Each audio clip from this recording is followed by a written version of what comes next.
morning. Welcome to Live with OCC and happy Juneteenth. Anyway, today we have LaMonica Thomas and we're going to talk about Medicare, which a lot of people don't understand their plan or just don't understand it, period. Welcome, LaMonica. Thank How are you. you today? I'm well. Thank you so much for having me, and happy Juneteenth. Thank you. And also we have our co-host, Allison from J. Williams Village. She's here today. Good morning, Allison. Good morning. Glad to be back and happy Juneteenth to you as well. Thank you. Both of you ladies. Thank you. So, people, Medicare. It's always, I call it sometimes the Medicare maze, because some people, it is a confusing process, because even though there really are just three to five basic rules to Medicare, everyone is different. Every lifestyle is different. You know, some people don't take medicines, live a fairly healthy lifestyle, continue working beyond age 65. Some people take a lot of medicines and see a lot of doctors. So you have to define what's going to be best for you. But it always is a process, and that's why I'm here to help you figure out what's going to be the best solution for your needs. Thank you. Now, I have a question which people don't know. Okay. If you're disabled, Mm-hmm. you get the Medicare. But then when you turn 65, do you pay for the Medicare? Okay, that's a good question, the way that works out. So sometimes, as we all know, most of us know that you, at age 65, that's when you're eligible for Medicare. But there are other times when you can get Medicare before age 65. And the way that ends up working, You keep going. oh, okay. We find out that some people can be eligible for Medicare before age 65. And the way that is if you have kidney failure, Lou Gehrig's disease, or you have some other disability. And for people who are officially disabled, they get SSI checks through Social Security. Traditionally, their Medicare will start 2 years after they are disabled. Okay. And if, let's say, a person becomes disabled at age 56, so they have Medicare, and at that time, you know, there are options, having Medicare, having Part C plans to go with their Medicare. So the disability enrollment into Medicare is one enrollment, but then when you turn 65, that's a second enrollment opportunity. So someone who may be really disabled, have a lot going on medically, they're on a Medicare Part C plan, but maybe they really need a Medicare supplement. So at age 65, then they can sign up with the supplement, because at that time it'll be a lot less expensive. People who are, you know, earlier, they're younger than 65, and they try to get on a Medicare supplement Right. with Medicare, it's a lot more expensive. Got if you're it. young. Okay. Okay, so at 65, it all depends. 'Cause Right. I have a couple of friends, they turn 65, now they're like, I have to pay for Medicare and a supplement. Yeah, and it really depends on the individual, because we're, a lot of us are working beyond age 65. Right. If you have employer coverage, as long as it's considered credible employer coverage, maybe your employer coverage is only $50 a month. So if you're gonna keep working, your employer coverage, which is hopefully good, and you can kind of do a comparison. If that employer coverage is really good, $50 a month, why not stay on the employer coverage until you're really ready to retire? Because at Medicare, it's gonna be $174.70 a month. So that's something you also have to weigh out too. You know, what's more cost effective for Okay. you? I have a question. Oh, she has one, okay, yeah. Okay, I received my Medicare, I'm 57. I Okay. received my Medicare early because I became disabled early. Mm-hmm. So I'm hearing you say, so will it switch or something? It does not have, no. So mine will just stay? It'll stay. If you decide to change it, you can change it. So always keep in mind, you know, like if you're currently on a Part C or a Medicare Advantage plan right now, Okay. you always get the annual enrollment period, where you can always review your plan and change from one Part C to another. However, when you turn 65, not only will you have the opportunity to change to a different Part C, you can consider a Medicare supplement. But a Medicare supplement will mean that you'll be paying an additional amount. So you'll pay the $174.70, the cost of a Medicare supplement, and the cost of a prescription drug plan. So you'll have all those costs if you go that route, Med Sup, Part D plan, and your Part B. So that can add up, depending on, Those a lot of Yeah. ABC. But there- And yeah. on the fixed income. yeah, and that's the challenge, because a lot of people, all seniors, a lot of us are on fixed income. Sometimes it's $300, $400 a month, but you have to make that choice, because for some people, to have a Medicare supplement, they prefer that because it's not an HMO, it's not a PPO, they can see any doctor that accepts Medicare, they don't have to get a copay or a bill, and if they have a lot going on medically, that may give them the peace of mind, that they need. So next question, do the Medicare, and you turn 65, does the QMB rolls to that as well?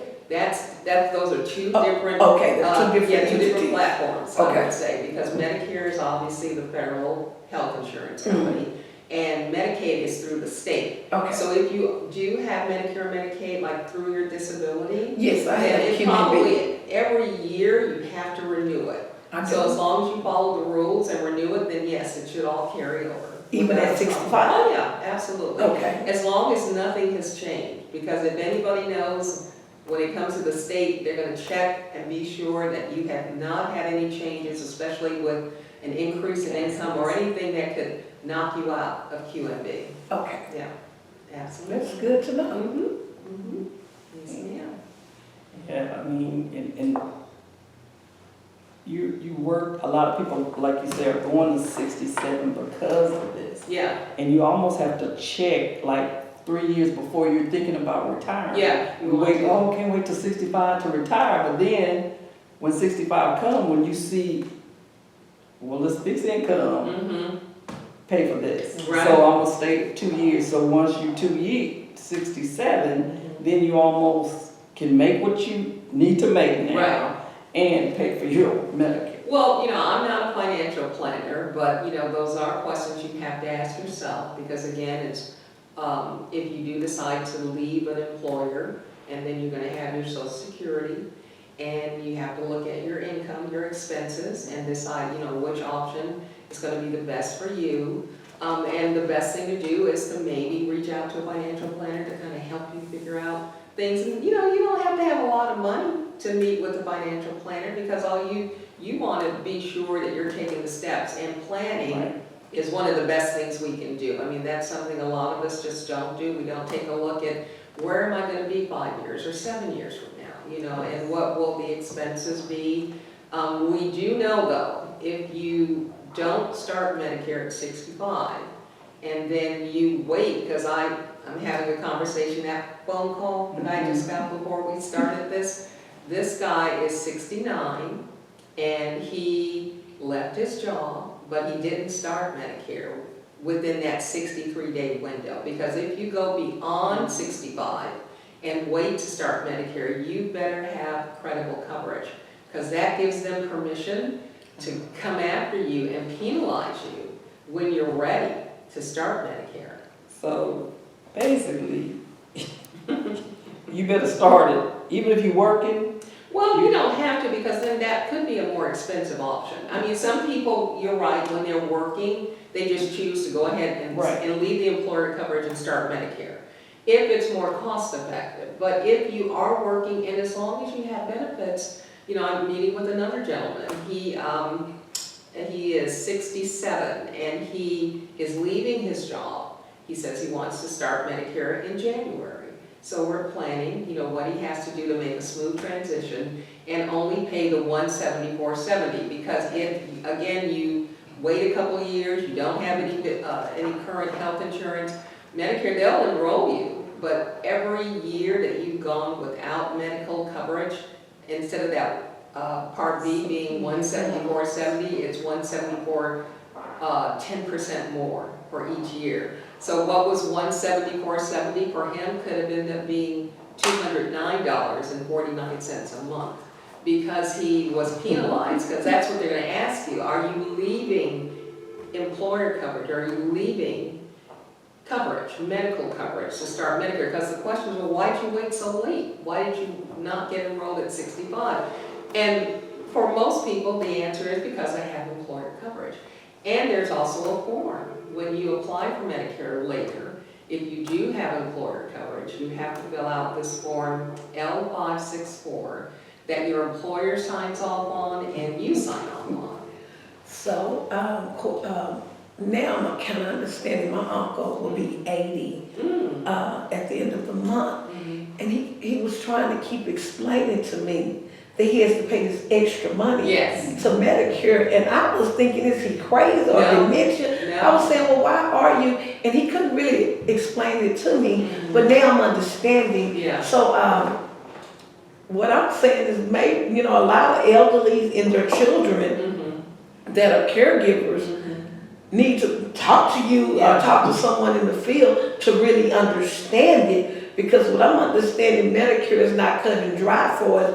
When I decide I'm old and I want to apply, I just apply, they give it, and I'm done. It goes back retro when you wasn't covered. It does, depending on the individual, because it's not only being penalized for Part B, you can also get penalized for not having prescription drug coverage, because some people will just get the red, white, and blue card. Oh, I'm good, I don't take any medicines, I don't really see a lot of doctors, so I don't need to worry about the 20%, I don't need to worry about prescription drug coverage, and then guess what happens? Unfortunately, that individual might have a heart attack. Without a Part C or a Medicare supplement, the cost of kind of hopefully recuperating from something like a heart attack, because this did happen to a client of mine. Nice guy, just didn't want to get on a Part C, didn't want to get on a Medicare supplement, wasn't taking any medications, had a heart attack. His portion of that Part B was over $53,000. Had he been on a Part C plan, it could have been $3,900, $3,800, it could have been $6,700, but it swiped out his savings account, because of that. And because he didn't have a prescription drug plan, he was penalized for, I think it was like 3 years. So every year he went without a prescription drug plan. It could have been maybe $10, but then he ended up paying like $22 a month. In perpetuity, as they say, meaning forever. You have to pay that.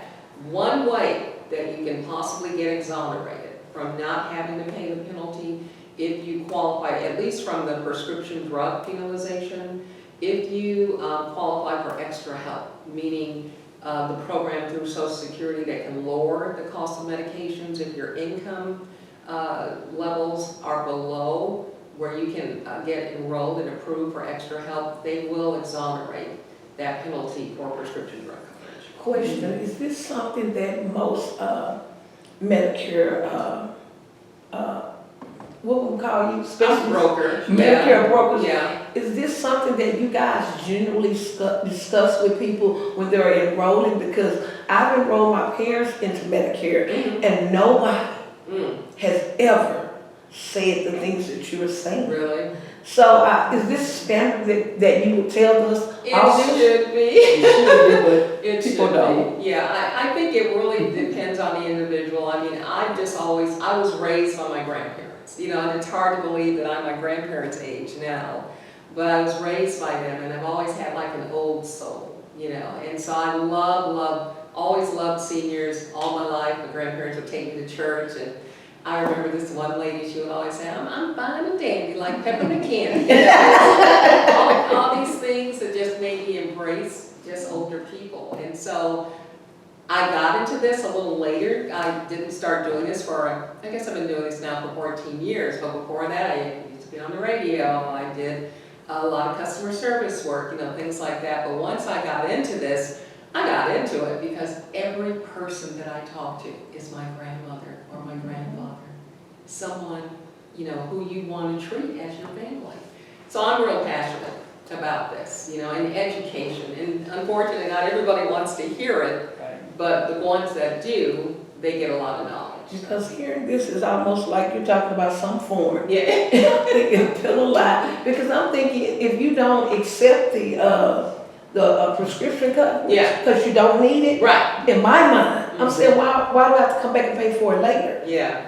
But we need to know that is really a requirement. It is. So that it don't come back to bite you, because a lot of times elderly people don't have the finances to pay what they have to pay, but let alone to have to pay back pain into something. Right. So, Right, absolutely. you need to be on speed dial with a lot of people. But that's the whole thing, and on top of that, you know, people need to understand what is the donut hole. You know, sometimes people, if they're on tier 3 medicines, because a lot of medications are based on the tier, there's generic and preferred generic and brand. And if you end up getting a brand name, like you know, Trulicity or Ozempic or Eliquis, you know, these are all tier 3 medications that can start off maybe $41, you know, for a 30-day supply, or $45.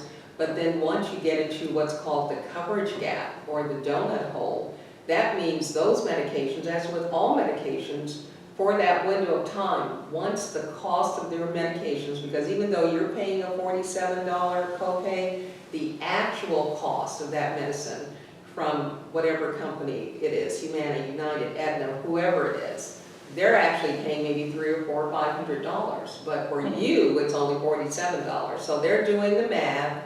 They're adding it up. Every month you get that prescription.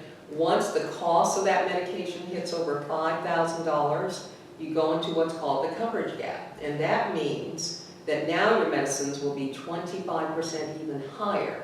So I can't tell you how many times I get a call from somebody, hey, Miss Monica, you know, I went to the pharmacy and my Eliquis was $200 and blah, blah, blah. I said, that's because you're in the coverage gap, you know.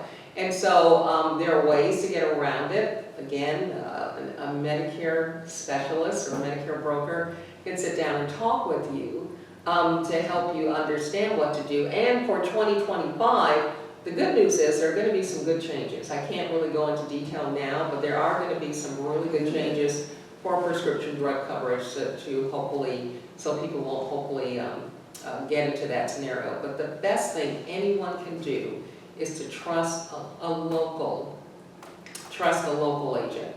Someone who's here, who's in Dallas, in Fort Worth, who knows the area, maybe knows your doctors, who, if there's a problem, you can call them, they can come running or help you over the phone, because you get these 800 numbers, you don't know who you're talking to. Right. They want to act like they're your best buddy, they just want you to say yes, they sign you up, they tell you sometimes it's true, sometimes it's not. You get your new plan, you're all happy, you walk into the doctor's office and they'll say, oh, we don't take this plan. Exactly. Yeah, so that's why you want to trust a local agent. I thought when you saying that, that we can still reach, I'm just in awe over here.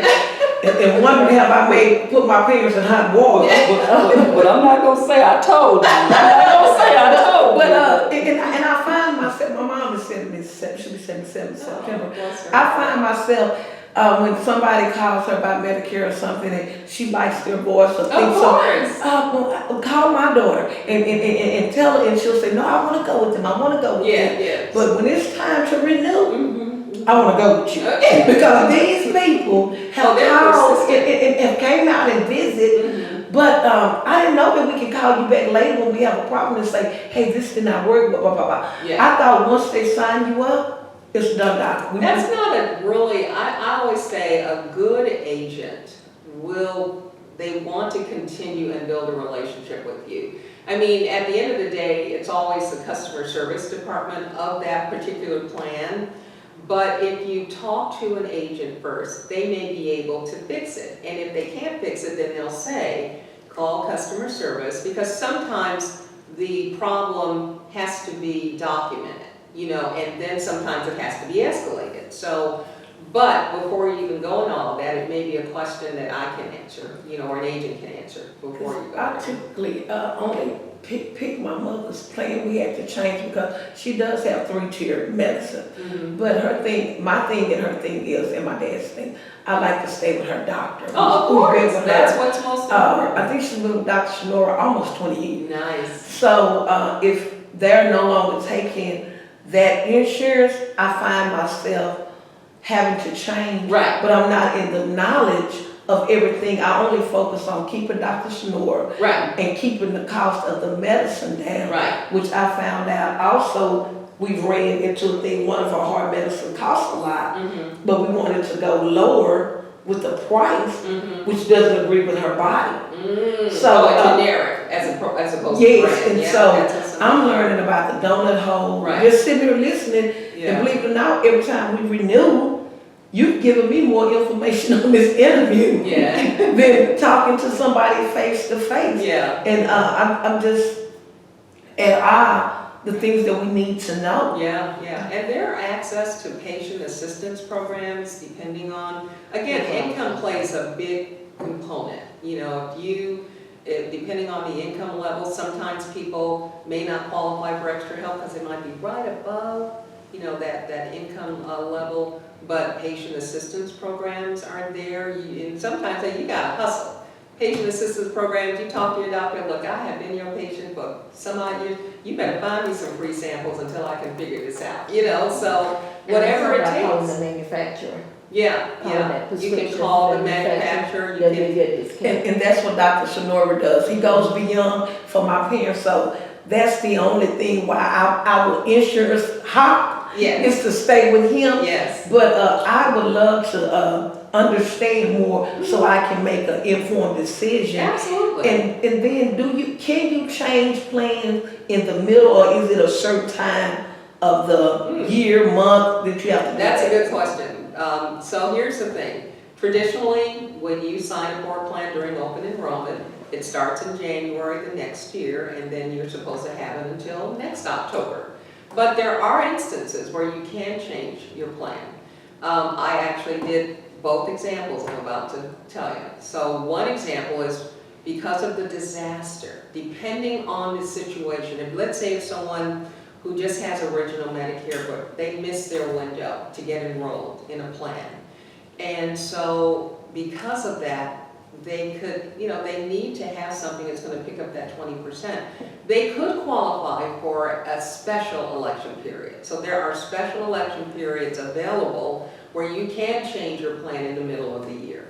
There's actually another opportunity. So let's just start October, open enrollment, you get enrolled, coverage starts in January. So you get your new plan, again, you're happy, you go to this doctor and he says, no, we don't take this plan. So you're mad because you got a plan that's not helping you. So you actually do have what's called OEP. From October 15th through December 7th is AEP, that's the annual election period. But from January 1st to March 31st, that's OEP. And that's another enrollment period that Medicare created for people to primarily change their plans if there were bad decisions made during AEP in October through December. But then let's say maybe in February you change your plan and you're kind of cool with it for March and April and May, and then all of a sudden, doctor tells you you're diabetic. That means you gotta take a little bit of care of yourself, and maybe you're gonna start taking medications. It might be more expensive, but anyway, you have what's now considered a chronic illness. And so there are plans designed for people with chronic illnesses, which would allow for a special election period.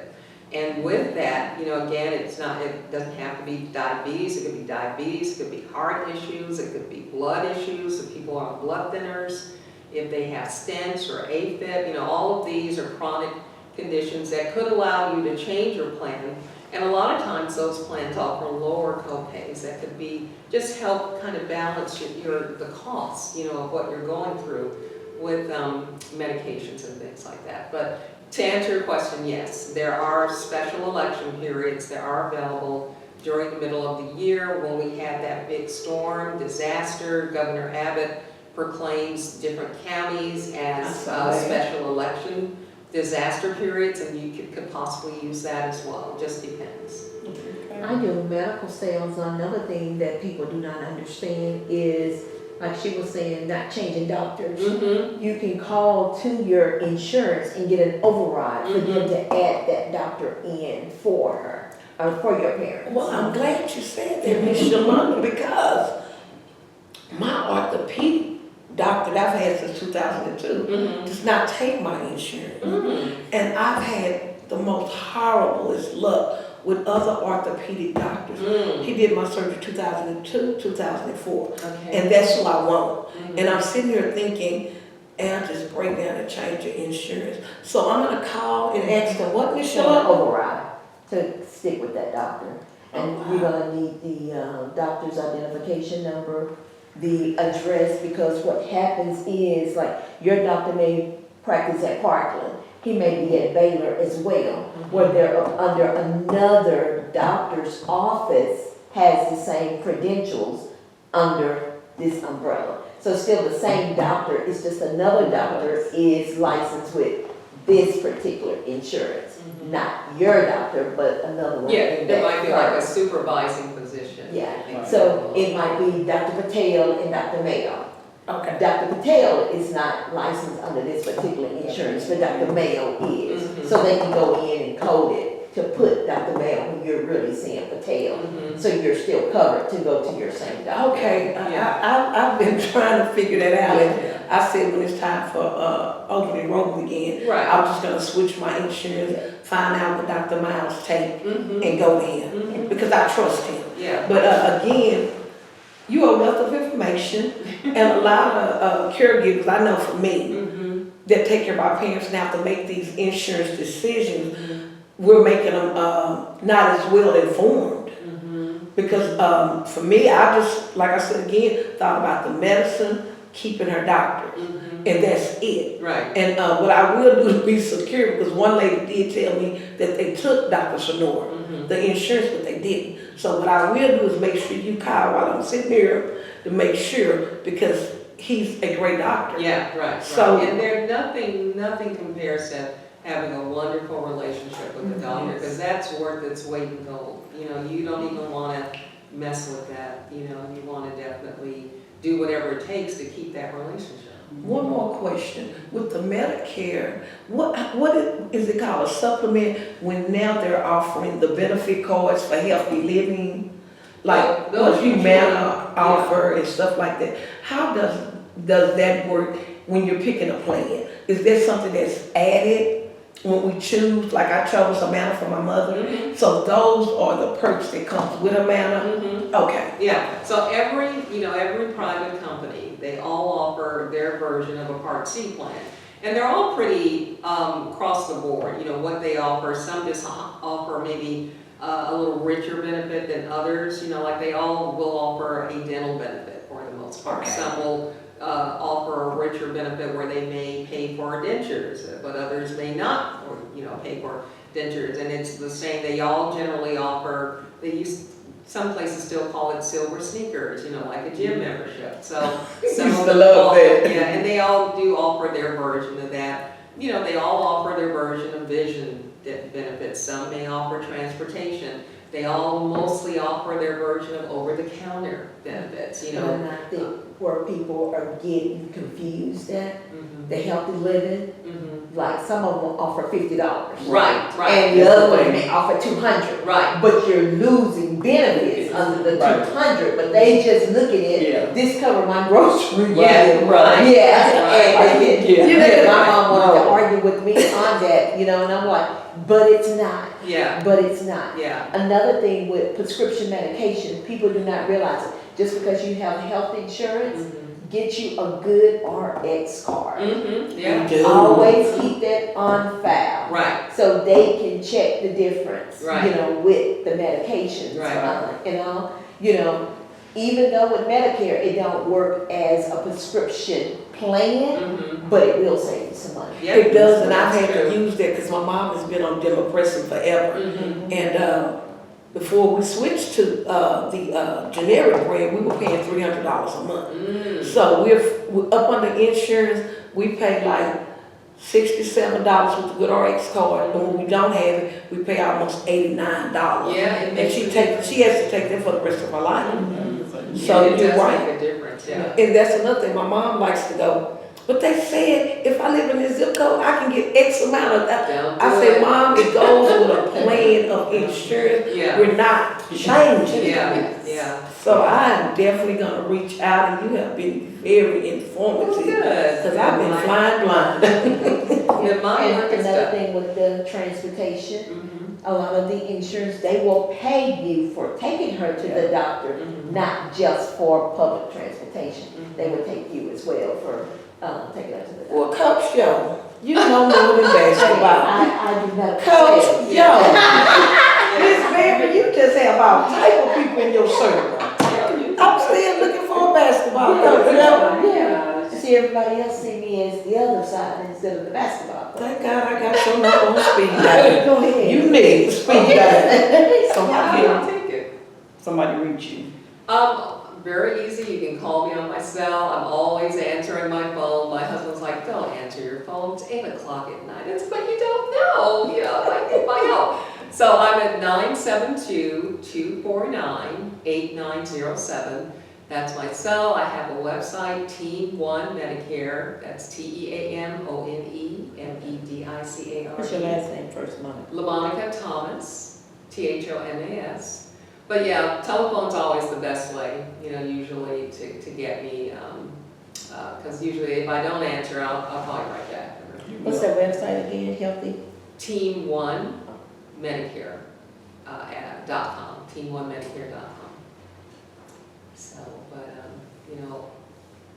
the summer is always kind of slow, but it's a good time to do Medicare reviews before the rush starts, with October right around the corner. And September is Medicare Education Month, so that's also, a good opportunity. I usually will do different events throughout Dallas-Fort Worth to invite people to come and do what we're doing right here, just answer questions about Medicare.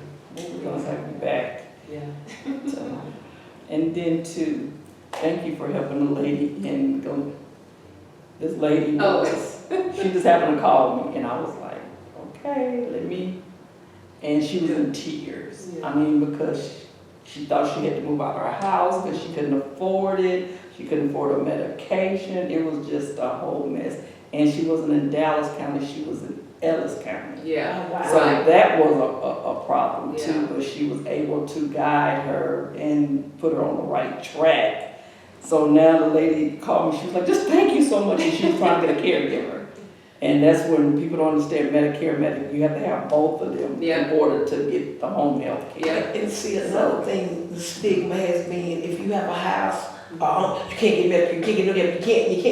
Yeah, you can. So you can a lot of definitely- times, we as, back in the older, but before everything's come more modern and you guys come out and talk to us and we don't have to go in office, I think you're easing them, because my mom was like, nah, I don't want to sign up for nothing, they're going to take my house. Yeah. And so I think you're doing a great thing, especially educating us Yeah. on how it works, so it's not a foreign country we're going into. Right. And there are always, especially now when you're dealing with the state, with Medicaid, I can't remember the phrase right now, I'll have to look it up. But if you do, for example, if you apply for the Medicare Savings Program or QMB, they do have some type of estate, it's an estate something, but what it means and what I'm trying to say is, it's a random thing, but once you do take those benefits, and it's on the paperwork, you just gotta read that paperwork, it will state